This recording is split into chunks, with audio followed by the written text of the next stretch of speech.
मैंने 2.5 करोड़ रुपए credit card से कमाने का जुगाड़ बना लिया है। ये जुगाड़ आप भी बना सकते हो। आज शेयर करूंगा।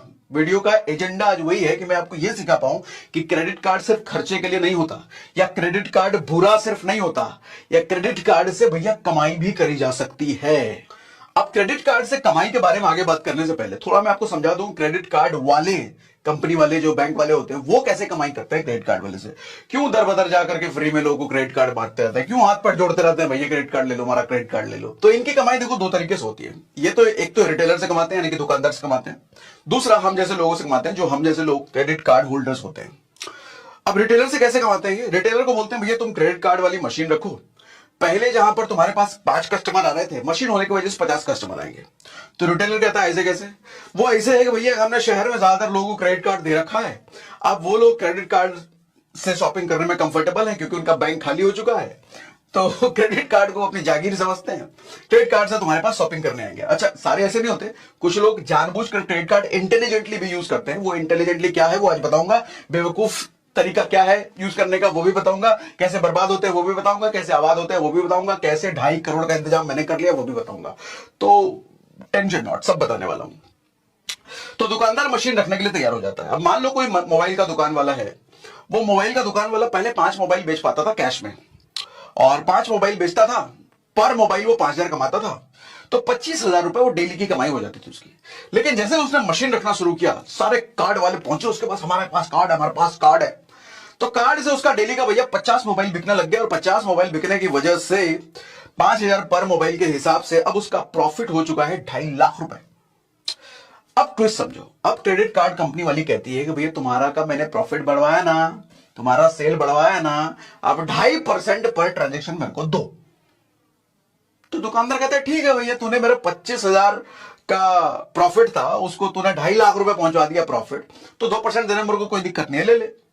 तो 2% हो गया 2.5 लाख का 5,000 रुपए, फिर भी 2,45,000 रुपए घर लेके गया। ठीक है, अब इतनी बड़ी ग्रोथ अगर क्रेडिट कार्ड मशीन की वजह से होती है तो कोई भी दुकानदार आज के टाइम में मना नहीं करता। इसीलिए आप शहरों में देखोगे आज के टाइम में हर दुकानदार, हर मॉल में, हर शॉपिंग मॉल में आपको क्रेडिट कार्ड वाली मशीन मिलेगी ही मिलेगी। ठीक है, ये विन विन डील हो गई। यानी कि क्रेडिट कार्ड मशीन, जो बैंक वाले हैं जो क्रेडिट कार्ड दे रहे हैं उनका भी फायदा, रिटेलर का भी फायदा, और हम जैसे लोगों का भी फायदा कि भैया हमारे को उधारी में सामान खरीदने का मौका मिल गया। दूसरा तरीका होता है क्रेडिट कार्ड वाली कंपनी, ये बैंक्स, ये हम जैसे लोगों से कैसे कमाते हैं। देखो, इनका सबसे बड़ा हथियार है मिनिमम ड्यू पेमेंट, हम जैसे लोगों से कमाने का सबसे बड़ा हथियार। ये मिनिमम ड्यू पेमेंट एक ऐसा चक्रव्यूह है जिसमें हर नया आदमी जो क्रेडिट कार्ड नया नया यूज करना शुरू किया है वो फंसता ही फंसता है। मुझे लगता है 100 में से 99 लोग फंसते ही फंसते होंगे शुरुआत में, क्योंकि किसी को भी जो कार्ड बनवाते हैं इसका कॉन्सेप्ट नहीं पता होता। मैं तो भैया भयंकर फंसा था, भयंकर कर्जे में भी आया था इस मिनिमम ड्यू के चक्कर में। खैर वो कहानी अलग थी, फाइनेंस की नॉलेज वगैरह कुछ नहीं थी, नौकरी वोकरी करते थे तो बड़ा लंबा फंसे थे, पर्सनल लोन लेकर के खत्म करना पड़ा था क्रेडिट कार्ड का ड्यू। तो जो लोग कहते हैं क्रेडिट कार्ड बुरा है और कुछ लोग कहते हैं क्रेडिट कार्ड अच्छा है, मैंने वो दोनों फेजेस देखे हैं। आज मेरे के लिए क्रेडिट कार्ड कैसे अच्छा है वो भी बता देता हूं, पहले कैसे लिए मेरे लिए बुरा था, ये मिनिमम ड्यू के चक्कर में कैसे लोग बर्बाद होते हैं वो बताता हूं। ध्यान से सुनो, पहले बुरा कैसे, पहले वो चुन लो, अच्छा कैसे बाद में बताऊंगा। तो जब आपको मान लो आपकी इनकम है, सैलरी है 30,000 रुपए, और क्रेडिट कार्ड होने के पास जिसके पास क्रेडिट कार्ड होता है ना थोड़ा चुल होता है उसमें, और एक क्रेडिट कार्ड है, 1 लाख की लिमिट है, सैलरी तुम्हारी 30,000 है लेकिन 1 लाख की लिमिट है, तो चुल है, उसको लगता है कि 1 लाख तो मेरा ही है, खर्च कर डालो। तो आदमी 1 लाख खर्च कर देता है। अब अगले महीने जब उसके सामने बिल आता है 1 लाख रुपए का, तो कहता है 1 लाख रुपए तो है नहीं उसके पास। अब नीचे एक चीज लिखी होती है मिनिमम ड्यू अमाउंट 5,000 रुपए। तो जब आदमी उसको पढ़ता है तो सोचता है मिनिमम ड्यू 5,000, मतलब 5,000 देकर के बच जाएंगे, अगले महीने 95,000 देना पड़ेगा, वो यही समझता है। लेकिन ये मतलब होता नहीं है। क्या मतलब होता है कहीं लिखा भी नहीं होता इसका मिनिमम उस स्टेटमेंट में। तो आदमी जब 5,000 देकर के निकल लेता है, लेकिन अगले महीने वो देखता है सर 1 लाख का तो 1 लाख खड़ा फिर से आ गया ये, प्लस उसमें इंटरेस्ट और लग के अलग से आया है। ज्यादातर लोग तो अगले महीने भी नहीं समझ पाते, वो दे देते हैं। लेकिन अगर समझ गए तो इसका असली मतलब क्या होता है मालूम? ये मिनिमम ड्यू पेमेंट इकलौता ऐसा दुनिया में पेमेंट है जो पेमेंट जब आप करते हो फिर भी आपका टोटल आउटस्टैंडिंग घटता ही है, कभी नहीं घटता, उल्टा बढ़ लग जाता है। सर इसका मतलब ये होता है कि आपकी औकात, ये क्रेडिट कार्ड वाली कंपनी कह रही है कि आपकी औकात अगर 1 लाख पे करने की नहीं है फिर भी आपने खर्च कर दिया, तो एक काम करो भैया 5,000 मेरे को दे दो, यानी कि मिनिमम अमाउंट ड्यू जो भी है 5,000 मेरे को दे दो, अगले महीने इंटरेस्ट के साथ तुम पूरा चुका देना। अब कहोगे ये क्यों भैया, अगले महीने पूरा पूरा पेमेंट देना ही, फिर 5,000 क्या? यही रूल है, यही रूल है जो ज्यादातर लोगों को नहीं पता होता, फंसते हैं। मिनिमम ड्यू दिए जा रहे हैं, मिनिमम ड्यू दिए जा रहे हैं, मिनिमम 6 महीने बाद पता चलता है ओ माय गॉड इतना कुछ घटा ही नहीं, पैसा उतरेगा उतना ही, उल्टा बोल अलग से गया। और कुछ लोग तो मिनिमम ड्यू अमाउंट भी पे नहीं करते, तो उनके ऊपर तो अलग से फाइन और लगता है। देखो भैया, मिनिमम ड्यू पे करके अगर आप निकल रहे हो तो महीने का 3 से 3.5% लगता है इंटरेस्ट, महीने का। साल का 35 से 40% लगता है मिनिमम ड्यू पे करके अगर निकल रहे हो तो। और नहीं किया तो ये इंटरेस्ट तो लगेगा, साथ में अलग अलग से फाइन अलग से लगेगा। तो मैं कहता हूं क्रेडिट कार्ड जल्लाद है, एक ऐसा जल्लाद है जो आप पे रत्ती भर भी रहम नहीं करेगा, निगल जाएगा, खा जाएगा आपको। लेकिन अगर इसको ध्यान से समझ लिया ना, थोड़ा सा उसको समझ लिया ना, यूज करना इसको समझ लिया ना, तो ये स्वर्ग की ऐसी अप्सरा है कि जिंदगी भर आपको इतना सुख देगी कि मजा आ जाएगा फिर क्रेडिट कार्ड यूज करके, जो आज तरीका हम बताने वाले हैं। देखो, इतनी सी फाइनेंशियल नॉलेज चाहिए, मात्र इतनी सी फाइनेंशियल नॉलेज, अगर क्रेडिट कार्ड को आप ढंग से इस्तेमाल करना चाहते हो, मेरी तरह मजा आ जाए जिसको यूज करके। और इतना सा इमोशनल कंट्रोल भी चाहिए अपने ऊपर। दिक्कत ये होती है, ये दोनों इसलिए नहीं होता है कि बचपन से ना हमारा कल्चर, जो हमारी परवरिश हो रही होती है, तो हमारे परवरिश में बहुत ज्यादा हमारे को पढ़ाई लिखाई करने पर, अच्छे नंबर लाने पर हमारे को प्रेशराइज किया जाता है। लेकिन कभी भी फाइनेंशियल नॉलेज के लिए कोई प्रेशराइज या कोई नहीं सिखाता हमारे।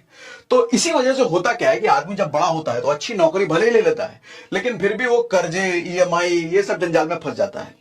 आज हालत ये है, सच बता रहा हूं, आप सर्वे करके देख लेना अपने आसपास, जो आदमी 10,000 रुपए कमा रहा है ना सर, वो भी कर्जे में, ईएमआई में फंसा हुआ है, वो भी खुश नहीं है। और जो 10 लाख रुपए महीना कमा रहा है सर, वो भी कर्जे और ईएमआई में फंसा हुआ है, वो भी खुश नहीं है। तो हालत दोनों की बुरी है। क्यों? क्योंकि दोनों का बैंक बैलेंस खाली है। क्यों? क्योंकि दोनों को फाइनेंस मैनेजमेंट नहीं आता था, दोनों को पैसे का मैनेजमेंट, पैसे का खेल करना नहीं आता था, इसलिए दोनों फंसे। और वो जो 10 लाख वाला है ना, वो 20 लाख कमा लेगा तो भी वैसे ही रहेगा। आदमी की सैलरी पहले 10,000 रुपए है तो वो साइकिल खरीदता है, सैलरी 50,000 हो जाती है फिर वो बाइक खरीदता है, सैलरी 2 लाख रुपए हो जाती है फिर वो कार खरीदता है, सैलरी 5 लाख हो जाती है फिर वो और बड़ी कार खरीदता है, सैलरी 10 लाख हो जाती है फिर वो और बड़ा घर खरीद लेता है। अपने को फंसाता चला जाता है वो, क्योंकि सीमाएं नहीं है ना खर्च करने की। तो ऐसे में मैं कहता हूं कि भैया थोड़ी सी फाइनेंशियल नॉलेज ले लो। अगर बचपन में नहीं ले पाए, कॉलेज में नहीं ले पाए, तो आज ले लो। और आज लेने का क्या तरीका है, तो मैं एक ऑडियो बुक आपको सजेस्ट करता हूं। मैं किताब पढ़ने आपको नहीं कहूंगा क्योंकि आप कहोगे फिर टाइम नहीं मिलता, तो ऑडियो बुक एक सजेस्ट करता हूं। ऑडियो बुक का नाम है कैसे निकले मिडिल क्लास लाइफ से बाहर। यह ऑडियो बुक आपको सिखाएगी कि अपने फाइनेंशियल जो आपने पचड़े पाल रखे हैं उससे निकले कैसे, या फिर कैसे जिए कि आगे कभी फाइनेंशियल ट्रैप में फंसे ना। ये ऑडियो बुक आपको सिखाएगी। कहां मिलेगा ऑडियो बुक? ये ऑडियो बुक मिलेगा आपको कुकू एफएम पर। कुकू एफएम क्या है बता देता हूं। कुकू एफएम इंडिया का लीडिंग ऑडियो शो प्लेटफॉर्म है, जहां पर 2.5 मिलियन से ज्यादा एक्टिव लिसनर्स हैं और लोगों ने इसको 4.5 की रेटिंग तक दे रखी है। और अच्छी बात यह है कि यहाँ ऑडियो बुक सिर्फ हिंदी या इंग्लिश में नहीं है, आपके अलग अलग रीजनल लैंग्वेजेस में भी अवेलेबल है। पहली बार कुकू एफएम आपको 50% डिस्काउंट दे रहा है फर्स्ट मंथली सब्सक्रिप्शन पर। यूं तो ये 99 रुपीज का है, बट आपको SRS50 जो कि अपना वाला कोड है वो यूज करने पर आपको सिर्फ ये 49 रुपए का मिल जाता है। ऐप डाउनलोड करने का लिंक मैंने डिस्क्रिप्शन में दे रखा है। और हाँ, कुकू एफएम डाउनलोड कर ही रहे हो तो पैसों को मैनेज करने के लिए, कर्जा मुक्त जिंदगी जीने के लिए आपको 2 और ऑडियो बुक रिकमेंड करता हूं जो मेरी ऑल टाइम फेवरेट है, जिसमें से एक है 7 money rules for life. Money management को लेकर के इसमें सारे एस्पेक्ट्स बात किए हुए हैं जो एक आम आदमी को जरूर पढ़ना चाहिए, खास करके अगर मिडिल क्लास तो हो तो जरूर पढ़ना, क्योंकि ये चीज आपको स्कूल कॉलेज में कहीं सिखाई नहीं जाती।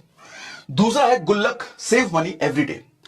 अब मेरा काम ऐसा है कि मेरी ट्रैवलिंग बहुत ज्यादा होती है, तो कभी फ्लाइट में, कभी ट्रेन में, कभी कार में, कुकू एफएम अब मेरा ट्रैवलिंग पार्टनर बन चुका है। और एक सबसे बड़ा फायदा यह होता है कि कुकू एफएम सुनने की अगर आपको आदत लग गई ना, तो आपको स्क्रीन देखने का जो एडिक्शन है उससे बचने में बड़ी हेल्प मिल जाती है।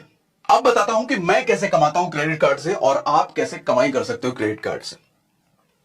देखो, सबसे पहली चीज तो एक चीज समझो, क्रेडिट कार्ड एक ऐसी चीज है ना जो आपको 45 दिन के लिए आपको एक ऐसा लोन देती है जिस लोन पर रत्ती भर कोई इंटरेस्ट नहीं लगता, कोई फाइन नहीं लगता, कुछ नहीं लगता उस लोन पर। तो उसको लोन कहना भी ठीक नहीं है, क्योंकि लोन पर तो इंटरेस्ट सब लगता है। वो समझ लो आपको 1 लाख रुपए, 2 लाख रुपए, जितनी भी आपकी लिमिट है उतना पैसा आपको दे दिया 45 दिन के लिए। उस पैसे का आपको जो करना है करो, उस पर कोई फाइन कुछ ले लेना। 45 दिन बाद ईमानदारी से चुपचाप वापस कर देना। अगर 45 दिन बाद वापस नहीं किए तो भैया मिनिमम ड्यू पे कराओगे तो 35 से 40% सालाना इंटरेस्ट, और वो भी नहीं दिए तो फाइन अलग से करेंगे। तो 45 दिन तक तो अपना पैसा है ना वो। अब मैं आपसे पूछूं ऐसा ऑप्शन आपको मिले तो क्या करोगे? जाहिर सी बात है कहीं ऐसी जगह डालेंगे जो 45 दिन में 30 दिन में अपने को थोड़ा बहुत रिटर्न दे दे। तो 2-3 इसके अच्छे तरीके हैं। एक तो लिक्विड म्यूचुअल फंड का ऑप्शन होता है। ये रिकमेंड इसलिए नहीं करूंगा कि इसमें कई बार वो भी होता है कि म्यूचुअल फंड है ना, अप डाउन चलता रहता है। आप जब निकालने गए 45 दिन बाद 30 दिन बाद तो हो सके मार्केट डाउन है तो आपका खेल हो जाएगा। फिर इससे अच्छा है हर बैंक में एक ऑप्शन होता है, आपका जिस भी बैंक में अकाउंट है एक ऑप्शन होता है ऑटो स्वीप। ये आपको इनेबल करवाना पड़ता है बैंक को बोल करके। कुछ में अपने आप होता है लेकिन ज्यादातर केस में आपको बोलना पड़ता है। ऑटो स्वीप एक ऐसा ऑप्शन है कि आपका बैंक में जो पैसा रखा हुआ है वो एफडी में कन्वर्ट हो जाता है, चाहे जितने दिन के लिए रखा हो, 15 दिन 20 दिन 50 दिन, जितने भी दिन के लिए रखा है वो समझ लो एफडी वाला इंटरेस्ट रेट आपको मिलता है। अब मैं मान लू अगर हर 30 दिन पे मेरे को पेमेंट करना है क्रेडिट कार्ड का, हालांकि 45 दिन पे करना होता है लेकिन मैं 30 दिन के हिसाब से बताता हूं, समझने में आसानी रहेगी आपको। अब हर 30 दिन पे मेरे को क्रेडिट कार्ड का पेमेंट करना है, तो अब ऑटो स्विप वाले ऑप्शन से मैं कैसे फायदा ले सकता हूं समझो। अब मेरे घर का खर्चा 2 लाख रुपए के आसपास मैं हर महीने क्रेडिट कार्ड से करता ही करता हूं। खर्चा हालांकि थोड़ा ज्यादा है लेकिन 2 लाख रुपए का ऐसा खर्चा है जो कि क्रेडिट कार्ड से मैं करता ही करता हूं, ये मुझे पहले से पता है।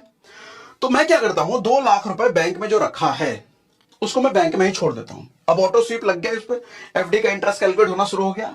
मैं 30 दिन तक उसको एज इट इज छोड़ दूंगा, हर रोज इंटरेस्ट कैलकुलेट हो रहा है उस पर। 30 दिन तक मैं अपने सारे खर्चे क्रेडिट कार्ड करके कर रहा हूं। 30 दिन बाद जैसे ड्यू पेमेंट करने का मेरा बारी आएगा, क्रेडिट कार्ड का बिल चुकाना है, वो पैसा 2 लाख रुपए निकाल करके मैंने क्रेडिट कार्ड को डाल दिया। 30 दिन का तो इंटरेस्ट मुझे मिल गया ना, है ना। अब अगले महीने क्या होगा, अगले महीने फिर से 2 लाख रुपए मैं अपने बैंक में रखूंगा और पूरे महीने मैं क्रेडिट कार्ड से हर जगह करूंगा, और 30 दिन पूरा होते ही मैं निकाल करके उसको पेमेंट कर दूंगा। फिर उसके अगले महीने फिर मैं ऐसे करूंगा, हर महीने यही खेल मैं करूंगा।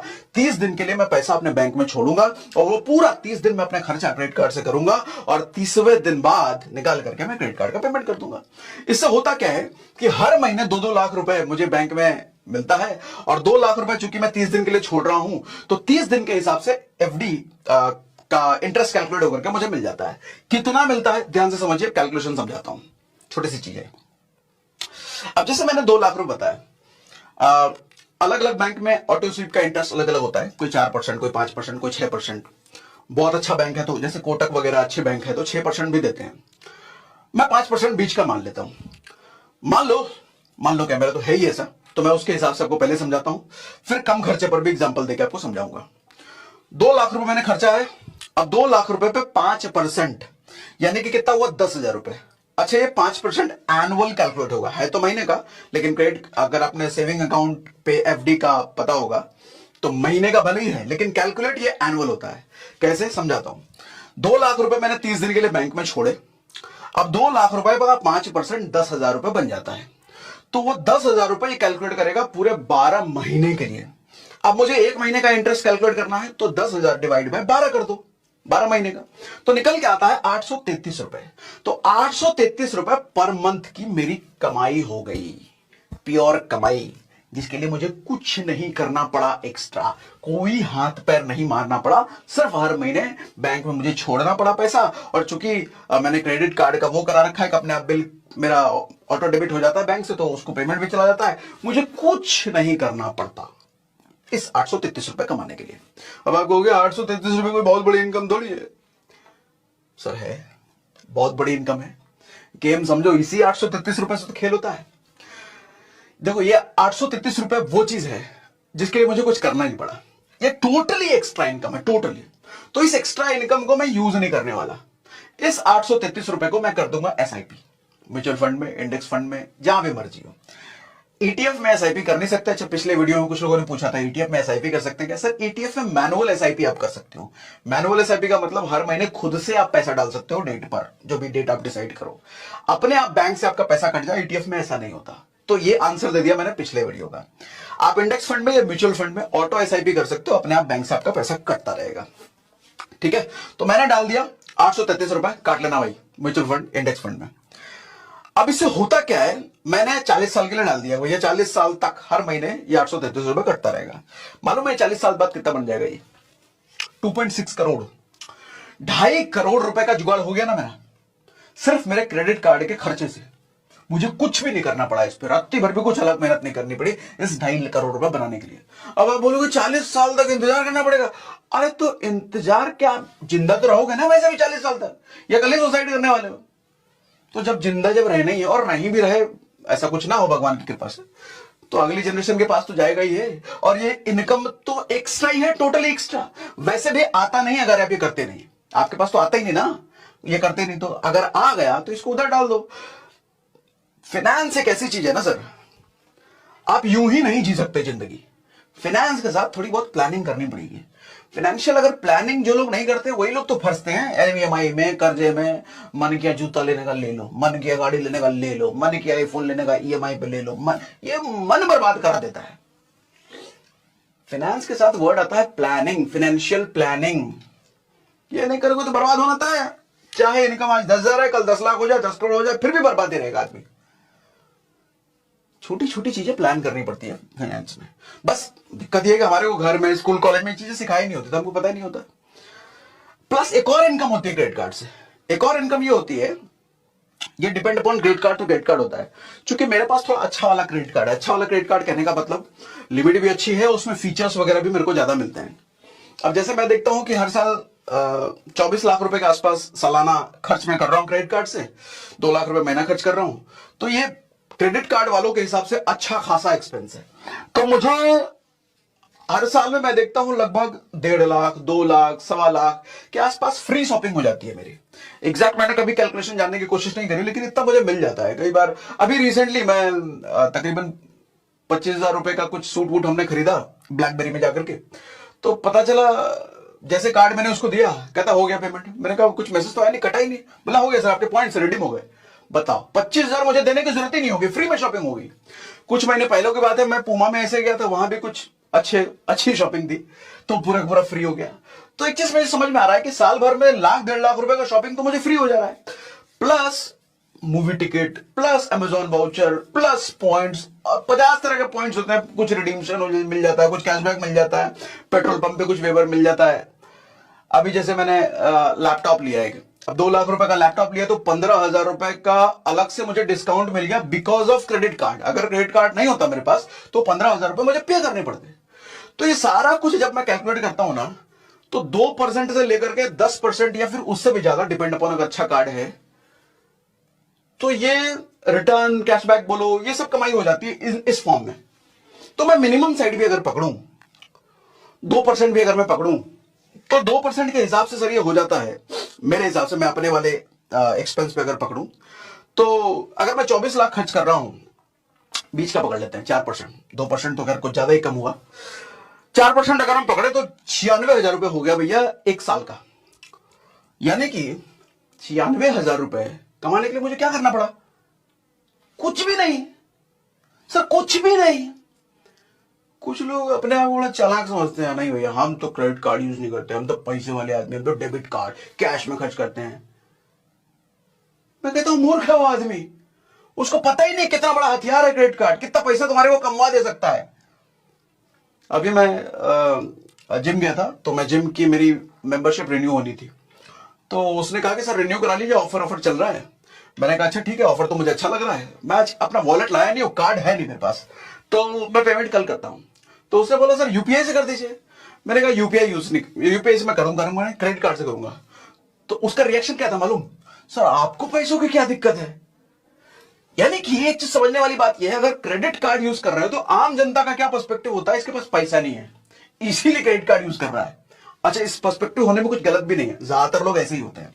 लेकिन मेरे जैसा आदमी क्रेडिट कार्ड क्यों लगाता है कि मेरे को उससे फायदा होता है, मेरे को पॉइंट्स में कमाई हो रही है, मेरे को रिटर्न कैशबैक को एंजॉय करना है, इसलिए मैं क्रेडिट कार्ड से ही करूंगा जो करूंगा। हाँ, कुछ खर्चे आप नहीं कर सकते, दूध वाले का पेमेंट हो गया, झाड़ू पोछे का पेमेंट हो गया, घर के मेड वाले का पेमेंट हो गया, ये सब खर्चे आप इंडिया में नहीं कर सकते, आपको कैश ही देना पड़ेगा। तो लेकिन 2 लाख रुपए के आसपास तो ऐसा है ना। अब आप कहते हो सर हमारा तो 2 लाख रुपए खर्चा है नहीं, हमारा कम है खर्चा, तो ठीक है, कम पे भी एग्जांपल लेके बता दो। 25,000 रुपए मान लेता हूं मैं, आपका जो भी खर्चा हो, 50,000 हो, लाख हो, 20,000 हो, 10,000 हो, मैं एक एग्जांपल ले लेता हूं। 25,000 रुपए कैलकुलेशन बता कर कितना होता है सर? अगर आपका महीने का 25,000 रुपए आप कहते हो क्रेडिट कार्ड से आप खर्च कर लोगे, तो हिसाब बताता हूं। सर 25,000 का 5% होता है 1250 रुपए। ऑटो स्विप ऑप्शन बैंक में आप इनेबल करवा लेना। 5% हुआ 25,000 का 1250 रुपए। अच्छा, ये कैलकुलेट 5% एनुअली होगा। इसका मंथली निकालोगे तो आपको आएगा 104 रुपए मंथली कमाई 25,000 का, अगर एक्सपेंस आप हर महीने क्रेडिट कार्ड से करते हो तो। आपको 104 रुपए की कमाई, इतनी छोटी इतनी तुच्छी कमाई, इसके लिए इतनी प्लानिंग करूंगा? मत करो। कौन बोल रहा है मत करो? लेकिन इस 104 रुपए को आप 104 रुपए महीना देख रहे हो, लेकिन मैं तो इसका 40 साल का हिसाब लगा रहा हूं, 50 साल का हिसाब लगा रहा हूं। ये कितनी बड़ी इनकम बन के मिलेगी, इसी को कहते हैं फाइनेंशियल प्लानिंग। सर 104 रुपए की अगर एसआईपी कर दोगे ना 50 साल के लिए, मालूम कितना मिलने वाला है? 1.5 करोड़। आप कहोगे 50, फिर वही बात, अरे 50 साल तक आप भले ही ना रहो, कोई तो रहेगा आपके घर में। और इसके लिए करना क्या पड़ा आपको? ये 104 रुपए वैसे भी नहीं आ रहा था आपके पास। अब करना क्या है? कैश निकाल के जो बांटते फिर रहे थे, अब हर जगह कार्ड लगाते फिरना। 104 रुपए जो एक्स्ट्रा आ रहा है वो अपने आप एसआईपी लगाते। आपको कुछ नहीं करना, ये सब बैंक से ऑटो सिस्टम होगा। अपने आप आपका क्रेडिट कार्ड वाला बैंक से पैसा काट लेगा, अपने आप बचा हुआ इंटरेस्ट से एसआईपी लग जाएगा, सब अपने आप होगा। आपको करना क्या है? आपको तो सिर्फ क्रेडिट कार्ड ही लगाना है हर महीने। देखो, मैं क्रेडिट कार्ड यूज करने के लिए आपको एनकरेज नहीं कर रहा, ऐसा ना समझना कि सागर सर कह रहे हैं क्रेडिट कार्ड यूज करो। मैं तो भैया इतना कह रहा हूं कि थोड़ी समझदारी, थोड़ा सा इमोशनल कंट्रोल अगर आपके पास है, थोड़ी सी फाइनेंशियल प्लानिंग अगर आप कर सकते हो तो क्रेडिट कार्ड आपके लिए वरदान हो सकता है। लेकिन आप अगर उनमें से हो कि इनकम है 30,000 रुपए, खर्च 1 लाख कर देंगे, तो क्रेडिट कार्ड आपके लिए अभिशाप है, आपको मार देगा, बर्बाद कर देगा। ठीक है? अगर आप उनमें से हो मत बनवाना, कभी गलती से मत बनाना, बर्बाद हो जाओगे। लेकिन आप अगर उनमें से हो थोड़ी सी जो मैंने बताया, फिर तो क्रेडिट कार्ड आपको मजा, पूरी जिंदगी मजा देगा, मस्त मजा देता है ये, मस्त। हर महीने जब मैं देखता हूं ना एसआईपी को बढ़ते हुए, जिसके लिए मुझे कुछ नहीं करना पड़ रहा है, एसआईपी में अपने आप पैसा ढुक रहा है, मजा आ जाता है। थोड़ा ही है, लेकिन आज थोड़ा है, कल थोड़ा थोड़ी रहेगा, कल तो बहुत बड़ा बन जाएगा ये। ठीक है? प्लस एक और फायदा और होता है भैया। अच्छा, 25,000 वाले के हिसाब से बताया नहीं मैंने। 104 रुपए तो वो आपका बच रहा है हर महीने, बच क्या रहा है, कमाई हो रही है, उसको आप एसआईपी में ठोक दे रहे हो। एसआईपी की वजह से 50 साल के लिए अगर आप 104 रुपए छोड़ोगे ना भैया, 1.5 करोड़ रुपए बन रहा है। 1.5 करोड़ रुपए सिर्फ 104 रुपए महीने से, सिर्फ 104 रुपए। और 2% रिवार्ड का अगर जोड़ो तो 2% बनता है 3 लाख का। 3 लाख क्यों? 25,000 आप हर महीने कर रहे हो तो साल का हो गया 3 लाख, और 3 लाख का मैं अगर 2% करूं तो 6,000 रुपए अलग से बन गया भैया। और अगर थोड़ा बढ़िया वाला कार्ड आपके पास है फिर तो और बड़ी इनकम हो जाती है। और एक और बात है, नो कॉस्ट ईएमआई एक और फीचर होता है। कई बार आपको बहुत सारे शॉप इलेक्ट्रॉनिक गैजेट पे नो कॉस्ट ईएमआई देते हैं आपके कार्ड पर। नो कॉस्ट ईएमआई आ गया तो फिर और बल्ले बल्ले। नो कॉस्ट ईएमआई मालूम क्या होता है? Interest free. आप ईएमआई कराओ, उस पर कोई इंटरेस्ट नहीं ले रहा। मान लो 50,000 का फोन ले रहे हो, तो 50,000 का फोन आप ईएमआई पे ले रहे हो ना, तो वो आपको कह रहा है भैया आपका पेमेंट हम कर दे रहे हैं दुकानदार को। क्रेडिट कार्ड वाली कंपनी कह रही है हम कर दे रहे हैं दुकानदार को, आप महीने महीने हमारे को पे करते रहना, इसके बदले आपको इंटरेस्ट कुछ देने की जरूरत नहीं है, कुछ नहीं। और मजे पैसा छोड़ दो बैंक में, जो पैसा हर महीने निकाल रहे थे उसमें से 50,000 हम छोड़ ही दो बैंक में, लगने दो उस पर। इंटरेस्ट एफडी का कैलकुलेट हो रहा है। और मजे। दिमाग, आंख, कान खुला रखो सर। जहां से पैसे बन सकते हैं बनाओ, जहां से पैसे बच सकते हैं बचाओ। क्योंकि लोग कहते हैं पैसा हाथों की मैल है। सर पैसा हाथों की मैल नहीं है, चेहरे की चमक है। और अगर सच में मैल है तो मैं कहता हूं आपको राशन पानी खरीदने के लिए वो पैसा मांगे ना, जाके मैल दे देना, 200 ग्राम मैल ले ले भाई मेरा। बच्चों के एजुकेशन की फीस, स्कूल की फीस मांगे ना, बोला ले आधो किलो मैल निकाल रहा हूं, ले ले भाई मैल में, तमाचा मार के भगा देगा। मैल है कहां से, सब कहावत आई पता ही नहीं। मैल है, निकालते रहो मैल, जाओ धूप में बैठ जाओ, 2 किलो मैल निकल जाएगा, चला लेना महीने का खर्चा उससे। चेहरे की चमक है सर, मैल नहीं है। अब ये खर्चे मैं क्रेडिट कार्ड से अगर नहीं कर रहा हूं तो मैं क्या गवा रहा हूं? तो मैं तो देखूंगा भैया लॉन्ग टर्म। देखो विजनरी आदमी लॉन्ग टर्म में देखता है। तो मैं तो देख रहा हूं अगर मैं क्रेडिट कार्ड यूज नहीं कर रहा हूं, क्रेडिट कार्ड से अपने सारे खर्चा नहीं कर रहा हूं, तो मैं तो 2.5 करोड़ रुपए गवा रहा हूं। 2.5 करोड़। आप अगर कहते हो आपका 25,000 रुपए एक्सपेंस है तो सर आप 1.5 करोड़ रुपए गवा रहे हो। अच्छा, एक कंसर्न आप कह सकते हो सर हमारे को क्रेडिट कार्ड कोई दे नहीं रहा, हमने अप्लाई कई बार किया मिला नहीं है। तो एक तरीका बता दूं। देखो इस वीडियो में ना, इस सेशन में मैं चाहता तो कुछ पेड प्रमोशन कर सकता था क्रेडिट कार्ड वाली कंपनी के लिए, लेकिन मैं नहीं चाहता कि ऐसा आपको लगे कि मैं आपको एनकरेज कर रहा हूं क्रेडिट कार्ड बनवाने के लिए। इसलिए मैंने कोई पेड प्रमोशन इस वीडियो में मैं नहीं कर रहा। मैं पूरा ही आप पे छोड़ रहा हूं। आपको बनवाना होगा तो बहुत सारे ऑप्शन है, कहीं से बनवा ला, मुझे आपसे कुछ नहीं चाहिए। कोई प्रमोशन करके मुझे कुछ कमीशन नहीं कमाना। सिर्फ इसलिए मैं छोड़ रहा हूं कि ये बिल्कुल ना लगे आपको कि मैं आपको एनकरेज कर रहा हूं। मैं फायदे और नुकसान दोनों बता दिया आपको, अब आपकी मर्जी जो करना है। अच्छा, क्रेडिट कार्ड कहां से बनवाना है, कैसे बनवाना है, एक ऑप्शन बता देता हूं अगर आपका नहीं बन रहा तो। सर, बैंक में ना आप एक सिक्योर्ड क्रेडिट कार्ड बनवा सकते हो। सिक्योर्ड क्रेडिट कार्ड क्या होता है, आप अपने बैंक में जाना, बोला भैया मेरे को सिक्योर्ड क्रेडिट कार्ड बनवाना है।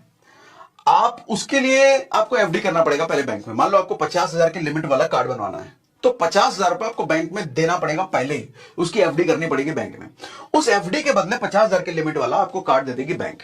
इस क्यों ऐसा हो रहा है कि बैंक को पहले आप पे भरोसा नहीं था, आपका सिविल अच्छा नहीं, आपका कुछ है नहीं ऐसा, तो बैंक ने बोला 50,000 मेरे पर रख, मैं कार्ड देता हूं, 25,000 अपना यूज करता रहे, रोल करता रहे, उससे पॉइंट एंजॉय करता रहे। एक साल आपने सिक्योर क्रेडिट कार्ड यूज कर लिया, अपना सिविल अच्छा कर लिया, क्रेडिट हिस्ट्री अच्छी बना ली, तो आपको इनसिक्योर्ड वाला भी मिल सकता है, जिसके लिए आपको एफडी रखने की जरूरत नहीं है। उसमें ज्यादा अच्छा वाला कार्ड ले लो, ज्यादा पॉइंट कमाने वाला कार्ड ले लो, ज्यादा लिमिट वाला कार्ड ले लो।